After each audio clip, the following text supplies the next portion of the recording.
currently flying over the Mojave Desert, just past Barstow, Daggett Airport. And today I wanted to make a quick video about my ADSB Stratus 2S receiver and transmitter. If you're a private pilot or a student pilot even, you might want to pick up one of these. I was flying for a couple of years without one, and I purchased one recently, secondhand, and it's just turned out to be a fantastic tool for a pilot. It improves your safety, and it gives you access to more information while you're flying. When you connect your Stratus receiver transmitter to your iPad or iPhone apps, do that through Wi-Fi, which works really great. It doesn't disconnect like Bluetooth does.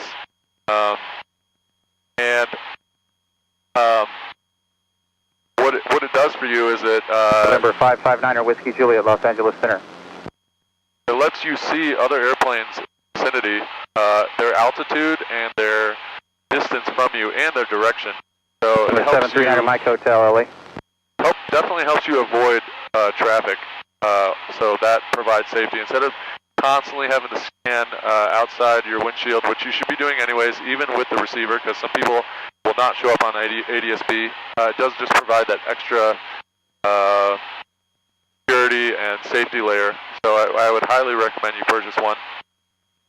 The one I have is called the Stratus 2S, and provides a few extra capabilities, such as density altitude, but it connects to both the GPS in the sky and to the ADSB transmitters on the ground.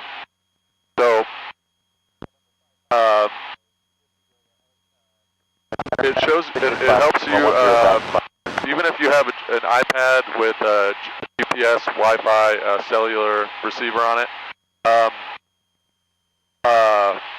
having an ADSB will provide an extra GPS receiver for you. So it's just like a backup, and it connects really well. I've never really had too many problems with connecting to GPS. And you want to place the receiver on a side window. You don't really want it on your dashboard because it'll get really hot. 559er Whiskey Juliet, LA Center.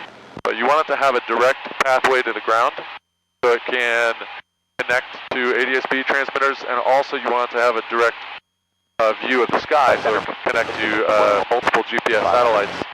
Stanza 54 Lima, LA Center.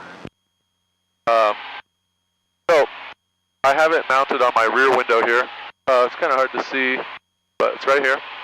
And you want the lights facing forward in the direction of flight, and you want it horizontal, so just like I have it here. And I'll post a few pictures of how I have it mounted. They recommend the window mount, just like I have here. That's the best way to mount it because it has a clear view of the ground and the sky, and you can move it around. And the suction cup works great. And you can pick one up secondhand on Craigslist or eBay for $200 to $300. If you want to buy it new, it's going to cost you close to, I don't know, $800 to $1,000. Depends which model you get, but there's a lot of different models. There's also something called a Stratus, which is more of like an open source ADSB, and that particular one is kind of open source and it's much cheaper, but it doesn't work as well as these, so I would recommend this one. 2080 at a 16,000. And if you buy it secondhand, it's not going to depreciate too much if you want to resell it in the future after you use it for a few years. So it's pretty much a no-brainer. Yes, it's going to cost you a little bit, but I would highly recommend it. And of course, I also use an iPad on my yoke, which is a 9.7-inch cellular and Wi-Fi iPad. And you want to get the cellular iPad because that's going to give you just an extra backup GPS. So I have my airplane, I have GPS through my iPhone. I have an iPhone 11 Max Pro, so that has a great GPS in it. I have iPad 9.7-inch, it's a fairly new one. I just bought it. I actually purchased this one new. This one has its own GPS in my airplane, I use a GPS map 496, so it's a commonly known as a Garmin 496 with its own exterior GPS receiver, and that's just a really great GPS to have in a small aircraft.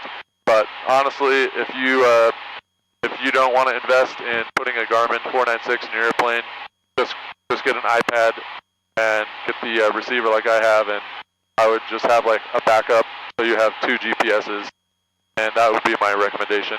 So yeah, if you have any questions about the Stratus 2S ADSB transmitter receiver, feel free to leave a comment below this video, and please be sure to subscribe to my channel if you want to see more videos like this, and hit that like button because that helps with the Google algorithm and helps me a lot, and it doesn't cost you anything. So thank you for listening. Have a nice day.